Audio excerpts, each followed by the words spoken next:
Olá, sou Ana Paula Pujol e eu gostaria de convidar você a conferir um trecho do curso Estratégias Avançadas no Emagrecimento que eu gravei com todo carinho para o Instituto APP. Um grande abraço, confira!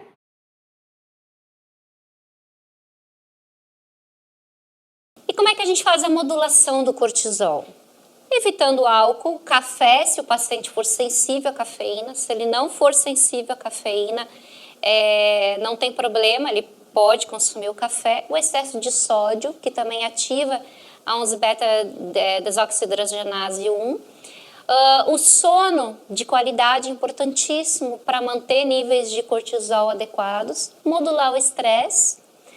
Consumo de proteínas e antioxidantes no período da manhã normalmente tende a modular quando o cortisol ele está mais elevado no tecido adiposo no período da manhã. O ômega 3 modula cortisol. O beta-citosterol é excelente para modular cortisol, então presente no abacate, no avocado e nas oleaginosas, principalmente no abacate e no avocado. A fosfatidilcerina eu uso muito na minha prática, normalmente 400 a 800 miligramas por um período de 10 dias e depois a gente reduz para 50 a 100 miligramas. A teanina, 200 miligramas 2 vezes ao dia.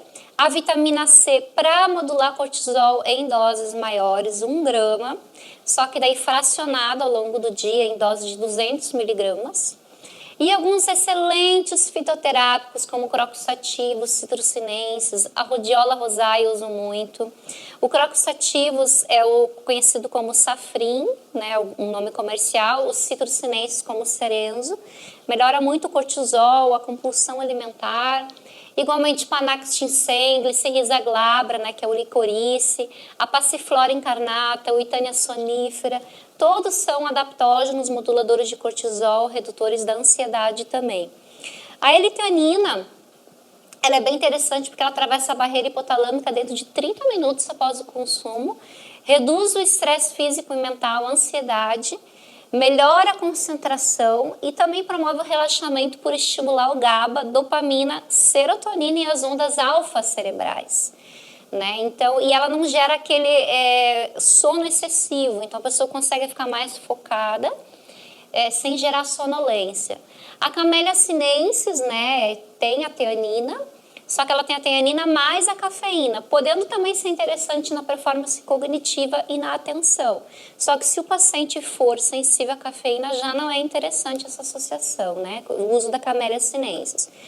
O beta-citosterol, né, ele vai modular os efeitos do cortisol por reequilibrar a ação, a razão cortisol-DHEA, especificamente no pós-exercício físico. É bem legal ali para pessoas que têm cortisol elevado, utilizar o abacate no pós-exercício por modular a relação cortisol-DHEA.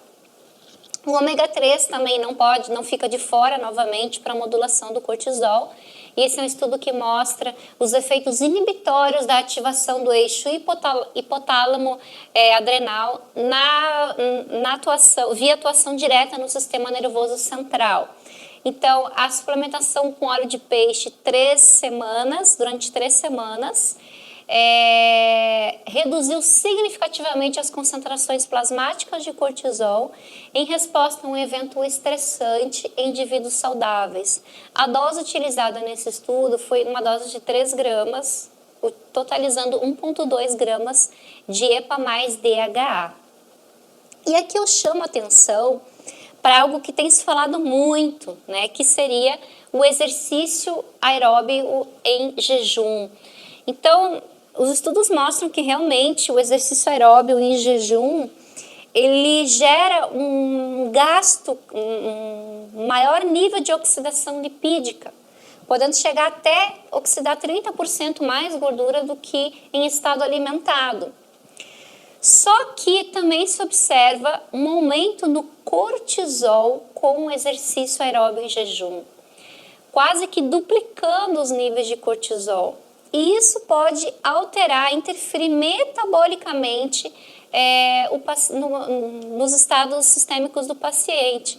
Então, nem sempre é indicado para todo paciente o exercício aeróbio em jejum. Lembrando que Aumenta o cortisol, vai aumentar a inflamação, vai piorar a função da tireoide.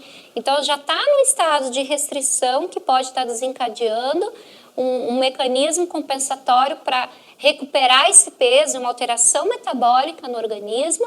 E aí a gente ainda vai atacar um exercício aeróbico em jejum, né? Então, aumentando a produção de radicais livres, aumentando a inflamação, risco para disfunção tireoidiana.